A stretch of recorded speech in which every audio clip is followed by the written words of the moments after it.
never shy away from aiming high, taking up a challenging problem.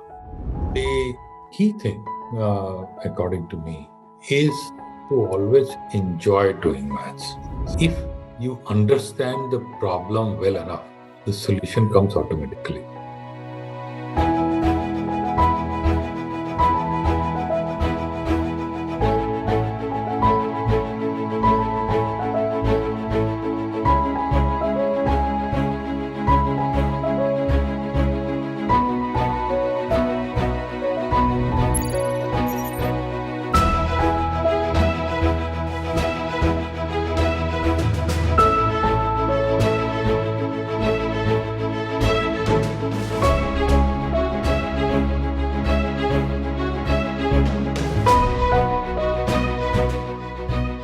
Welcome, Professor Manindra. Thank you. It's indeed a privilege to have you on this series of Inspirational Indians. A very warm welcome to you from Agastya. Amongst my batchmates, I remember Manindra as one who epitomized, to do well in maths, you only needed to understand the subject. His love for the subject and a deep understanding of the basics was very distinct. Not only mathematics, he had a similar approach for all the subjects. However, mathematics, I suspect, was always close to his heart. As a college student, I remember Manindra as a person who loved Allahabad, the place where he grew up. Now, Manindra counts amongst the who's who of mathematics. He has solved one of the very age-old vexing problems, that is devising an algorithm to decide the primality of a number within a certain number of steps. He has received many honors and awards. Amongst them, Clay Research Prize, Shanti Swarup Bhatnagar Award, Godel Prize, Fulkerson Prize, Infosys Prize, Humboldt Forschungsprix, Rajiv Goel Prize, G.D. Birla Award, and of course, the Padma Shri. He is a foreign associate of National Academy of Sciences in the USA, fellow of the World Academy of Sciences, and all Academies of Science and Engineering of India. He was also awarded J.C. Bose Fellowship in 2006. Going back to tracing his growth so far, he did his schooling in Allahabad, then BTech in IIT Kanpur, and then went on to complete his PhD in 1991, again from IIT Kanpur.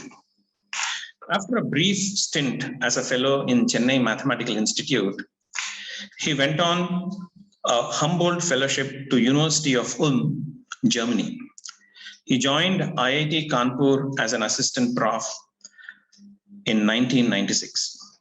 He continues to be at IIT Kanpur and also holds the N. Ramarao Chair in the Department of Computer Science and Engineering. Let's start at the very beginning, Manin. How did your interest in mathematics start? When and how did you discover your love for maths? Slightly difficult question for me to answer because I think my childhood, I don't have a lot of memories of my childhood, but the earliest memories include the sense that I really enjoyed doing maths. I found other subjects to be simply not rigorous enough. The fact that maths is so precise and you can give an exact answer, it's either something is true or something is false. Whereas in the real world, also things are not so clear cut. My interest always somehow my mind has grown in a way that really enjoys exactness, and that is why I think liking maths was a natural thing. It's not, I should say, maths was the only thing that was available to me which I enjoyed doing. Who was an influence on you in getting you interested in maths? How did he or she influence you? Did you have any role model? And if yes, who would it be? And what qualities in the role model did you really aspire to have? I probably never had any role model. I enjoyed doing maths because of its very nature, not because of somebody I admired who was doing maths and I wanted to emulate that person. So for me, doing maths has always been about this joy that I derive out of it. Thank you. One of the things I remember about you is your effortlessness in comprehension. And whatever be the complexity of the subject that you were going through, uh, it simply was effortlessly comprehensible to you, and you were able to analyze, discuss about it, ask very fundamental questions, and it was always interesting because your questions almost made everyone sit up and think. And what would you attribute to that? Is that very some simplicity in your thinking, some deep analysis that you always go through? What do you attribute that to? I think it's a matter of training. I since I and it came naturally to me because as I mentioned, that I really like the preciseness of maths. So anything that even non-math thing, if I'm thinking about it, I try to put a math framework on it to break it down into logical steps, do the analysis of each steps, try to connect them, one follows from the other. Of course, I fail, but I try to do it. This is one question that always baffled me. And I would like to understand where you stand or what's your opinion or thought on this. We all grew up learning the multiplication tables in childhood in the school, especially early childhood. And as far as I remember, it's almost a household practice. And every parent used to kind of train their child in the multiplication tables. My parents even used to say about multiplication of fractions and not just integers, which I don't think our generation went through. The question is, do you think that it is essential for a child to go through that rigor? Is it useful to kind of make it permanent or make a child by heart these multiplication tables? I don't have a precise answer to that. It's just a sense that I get that knowing these multiplication tables very well makes the numbers a little more familiar. That familiarity or that comfort in working with numbers is really useful. See, many people struggling to do, whenever they see number, they probably break a sweat. And that is probably not very healthy thing because every individual has to deal with numbers at some point and the other. So that familiarity is important. And for me, I know multiplication table. Still, you ask me something and I can almost instantly answer. It's just because I learned so rigorously and so repeatedly that table. And I think it makes me happy to know that. One thing I recollect, Manian, while learning these multiplication tables is it helped me imagine the quantifiability of a number. We give a name and a shape to that number, but that quantifiability of how big it is or how small it is, or in what range or in what scale it lies. Somehow that feel I got through the multiplication tables only. Would you agree with that? That's what I said, that you get a certain sense of familiarity with number. That's each individual probably develops it slightly differently, but there is that the level of comfort, or you probably understand numbers a little bit better. That I think is useful. And if you see the so-called calculator generation, and these days I believe it's not even mandatory to learn such tables. I think they're probably missing something. See, I do recollect that you were obsessed with the primality problem, even in your college days. And regarding the polynomial time algorithm to decide the primality, there is actually a narrative that I have come across that the final pieces to the jigsaw puzzle struck you when you were actually dropping your daughter in the school. Do you recollect this inspiring moment? And can you share what inspired you or what happened at that time to kind of solve that eventually? Nothing special, frankly. This the process of mathematical discovery, at least for me, I have really no idea about how it happens in others. I can only talk about myself. It is that there is a problem which I try to start understanding, diving a little deep into the structures associated with the problem, playing around with it. And then I just stay with that for a long time. Depending if the problem is difficult, then time is long. And slowly, with time, the understanding about the problem starts developing, and then you can see, when you can almost like, there comes a time when you can almost play around with the solution modules. Okay, take this module, which you have developed along the way, that you're trying to understand the structure, probe it. So, and in the process, all the solutions when you come up with are wrong. They don't work. But they're all there. Those are like kind of modules. And you develop a large number of modules or blocks. And there comes a time when you can kind of understand the lay of the land, and then you can pick and choose the blocks and fit them together. So this whole process, like I said, depending on the problem, takes time. It may actually never happen if the problem is too difficult or your thinking capacity is not good enough. So you may not ever reach that stage, but sometimes you do. And once you do, then that's how the solution falls in place. And fortunately, that's what happened with me with regard to the primality testing problem. Which leads me to the other question, that you tend to figure out, or as you said, play around with the blocks a lot in your mind. And you are a person who thinks, manifests, and evolves ideas and solutions in your own mind. Is that your style? Yes, I have this peculiar habit of almost never writing down anything. It's not a very good habit actually, but it's just that I haven't found much success with writing down. I just don't get that sense. I'm happier playing around with things inside my head. Can you tell us a bit more about the primality problem in simpler terms?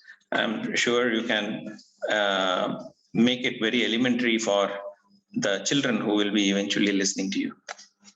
I suppose everybody knows what prime numbers are. They are the numbers which are positive integers and not divisible by anything smaller except 1.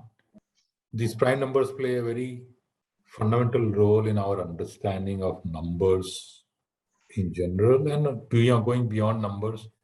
Now we know that they are deeply connected with the geometrical objects and many other parts of the maths.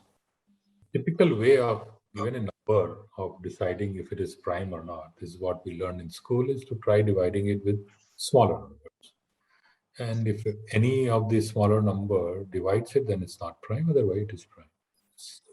Probably in a little higher class, we are taught that you don't have to try dividing it by all smaller numbers, because if you are checking, say, number n, if it is prime, or let's say number 101, if it is prime, you just have to try dividing it by numbers less than equal to square root of 101, which is around 10, and try dividing it by one of those.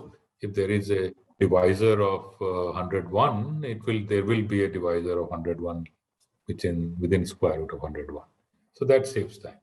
However, if you take much larger numbers and just imagine, suppose you are given a 100-digit long number and you want to check if it is prime, then this dividing method is going to take a very, very long time.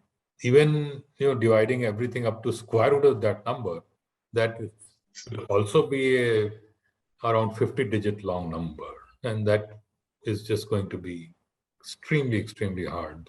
There is some back of the envelope calculation one can do to show that one single division, say, sequence of divisions like this will take forever. Before you end, the universe will end. It's really not possible to carry out that kind of check using this division method. Now, one may ask you, what is the point of checking if a 100-digit number is prime or not? Well, it turns out that large prime numbers are extremely useful in something called cryptography. This is a domain which allows us to securely transmit information over internet. So, for example, these days, nearly all of us have been making digital payments, either through credit card or debit card or UPI. And each such transaction requires two very large prime numbers of the order of 150 digits each. And using those two large prime numbers, whatever our bank details and other sensitive information is coded, sent over internet, so that the secure payment can be executed. And that's why we want to know if very large numbers are prime or not. This was a challenge which has been around for a while, and many algorithms, very fast algorithms, have been found for this. However, they all had a problem, namely that they were slightly erroneous. These algorithms could give you a wrong result. More specifically, if the number is composite, there is a small chance that the algorithms will return that it is prime. And that was not very happy state of affairs. From a practical perspective, it was okay, because if you can make that chance extremely small, then you can practically ignore it. But from a mathematical perspective, this was unsatisfactory. And the big question was, is there a method that can decide if a number is prime or not very fast, and at the same time in an error-free? And that is what we came up with. We devised this algorithm, that is me and along with two of my students, Neeraj Kayal and Nitin Saxena. So this algorithm was very fast, not as fast as the existing methods, which were slightly erroneous. It was error-free. Interesting. And Manin, now that you have solved that, the question of primality or the algorithm for deciding the primality quickly, what's your current topic of research or interest? I know you were working, maybe you could first talk about the COVID simulation work that you were doing in simplistic terms, and what was the model about and how was the prediction based? And then you could also talk about what is your current area of interest, research interest. Yes, I came into the COVID modeling by chance, really. I'm never worked in this domain of modeling pandemics, but it was such a major pandemic that just about everyone was trying to do something about it. So that's how I got into it. And with COVID, there was a major challenge in terms of the data that is available.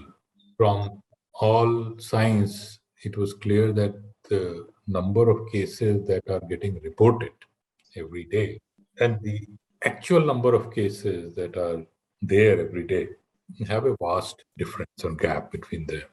For every one detected case, there are 30 odd undetected cases.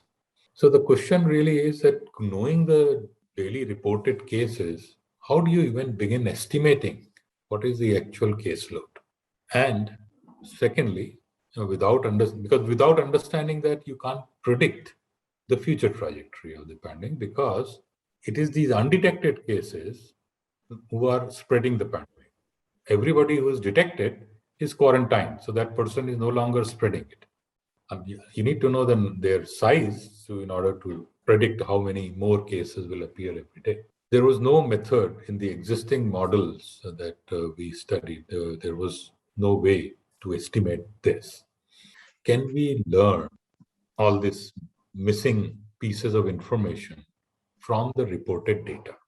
This is a classically stated problem of computer science, to learn from data. There are a large number of exciting tools for this, using machine learning, artificial intelligence, and so on. We didn't use those tools. We said, but the problem remains the same. And we came up with a model which reasonably successfully managed to do that just from the daily reported time series of new infections. We were able to extract a lot of information about the situation of the pandemic. And we could do reasonably successfully the predictions of near future. The prediction of the future is always fraught with the danger that it can go wrong because the ground situation today may not remain the same 10 days from now. For example, if there is a lockdown, suddenly the spread of the disease will reduce.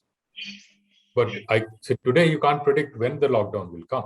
So your prediction for future, therefore, it can go wrong if this, or if there is a new mutant like Delta came to India, suddenly the spread rate increased. So you cannot predict when that new mutant will come.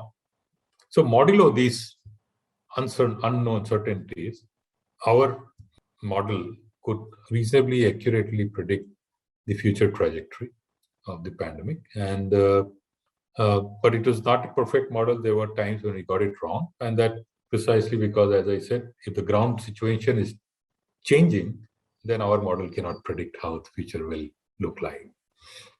And leading into the natural question of what's your current research interest? My current research interests are primarily in two directions. One is I have been looking at this problem for a while now, polynomials. And given a polynomial implicitly, which means that you can't see the polynomial, you can only set the values of variables in the polynomial and see the output, resulting value of the polynomial. So given this access to a polynomial, how do you decide if it is non-trivial polynomial? That is, there is a point on which it does not take the value 0. And this is a very interesting and challenging problem which has not yet been solved, and it has many interesting consequences as well. So from a theoretical computer science perspective, it's a very important problem to find an efficient method of checking such a polynomial is non-zero.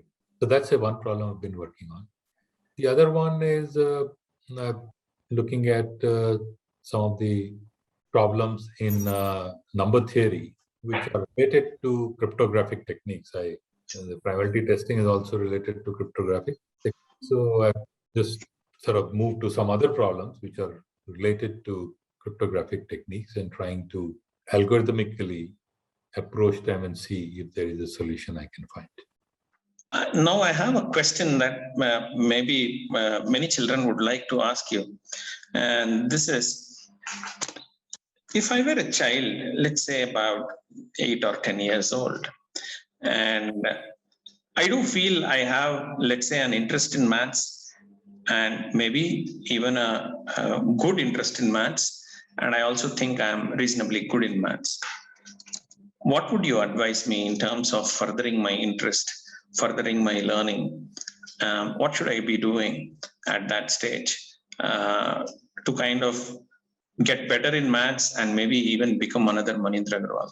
No, you should strive to become something else. And now I would say any child should strive to become himself or herself a better version of it. The key thing, according to me, is to always enjoy doing maths. See, the joy should not go out of it. Because maths is a very abstract, I think everybody knows, it's a very abstract. The moment you lose the fun part of it, it becomes a drag. It's really, questions start coming, why should I bother with these funny symbols or derivations? So it's easy to say, to have keep enjoying it. Not so easy to actually do it because, in maths particularly, you are nearly always a failure. You pick up a problem you want to solve. There will be many times where you fail so spectacularly that you are embarrassed yourself that how the hell did I even came up with this stupid idea? That's the nature of the beast here, because take the greatest of all mathematicians. If you look at their output, they also, it's not that every single day they were producing great pieces of work. They actually had to spend a long time to come up with something substantial. And that long time was because they were failing most of the time in trying to get to what they want. And only eventually, rarely they would succeed. The key thing, therefore, here is to enjoy the fact that you are able to think about these things and play around with them. And if, as long as you are enjoying that part, the rest is will fall in place, because once you just the fact that you are able to today play around, give couple of 3 hours to play around with this concept, come up with some even a silly idea and try to explore where it takes you, it will give you happiness. And that's something that needs to be nurtured and sustained within yourself. And if you can do that, I think that's nothing else is needed. I mean, some amount of course, intelligence is needed, but that's all. You said it can be, so much so that you are, when you try to solve a problem, more often than not, you would not be able to find the solution, at least in the first go or first few goes. And that would lead to some amount of frustration. So I'm sure it's not just with the great mathematicians. It also happens at a trivial level for a school child, saying I'm attempting some problem in a maths, or I'm attempting to solve some book problem or even a non-book problem, and I'm not able to find the solution, and it's really frustrating. What would you advise to the child at that time? I believe that if you understand the problem well enough, the solution comes automatically. If you are finding a problem to be challenging, just stop thinking about solving it. Start trying to understand the problem. Just think about the problem from different ways. See, just play around with it. What does it mean? What does this part mean? How does, if you develop this side, what would happen? Without trying to actually or explicitly go for a solution, just stay with the problem. Slowly, your understanding of the problem will develop. And there will come a point when you'll see, okay, here is the solution. It's right in front of you. Okay, so I was just asking you about, we have a Srinivasa Ramanujan Math Park. We call it the Ramanujan Math Park. And one of the most fascinating mathematicians to have walked this earth. Just wanted to hear, what's your favorite about Ramanujan? What are your insights into his works? And is there anything particularly of his work that fascinates you? His work on partition numbers is, I find, very remarkable.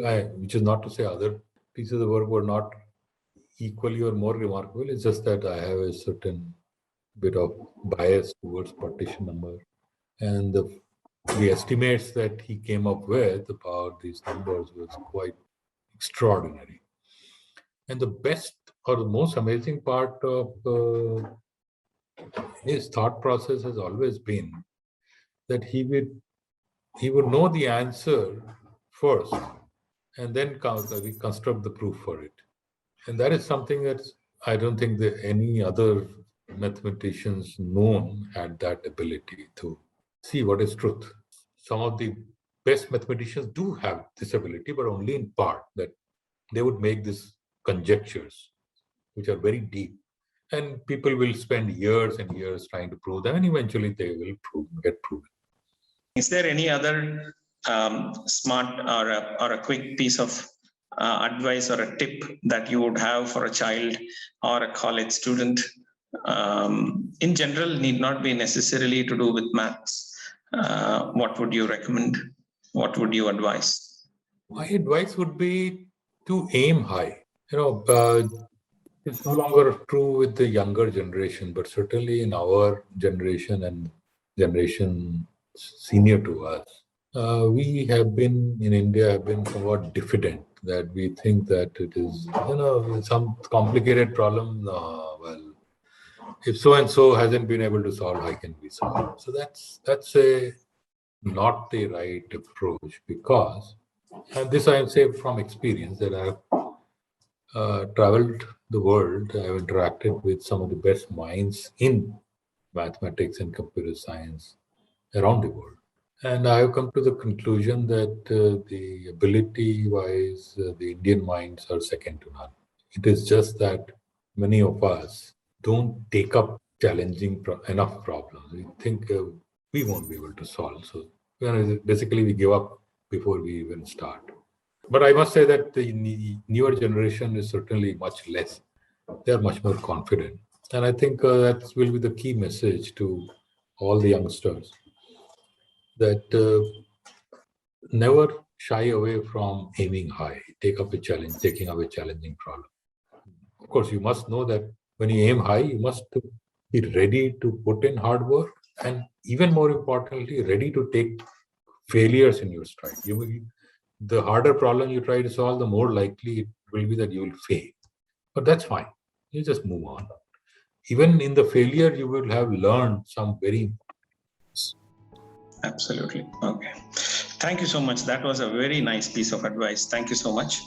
And Manin, it's always been a pleasure to interact with you. Simplicity and clarity in thinking always stands out as a hallmark when I think of you. And thanks for such a wonderful time and sharing your thoughts and works. Thank you very much.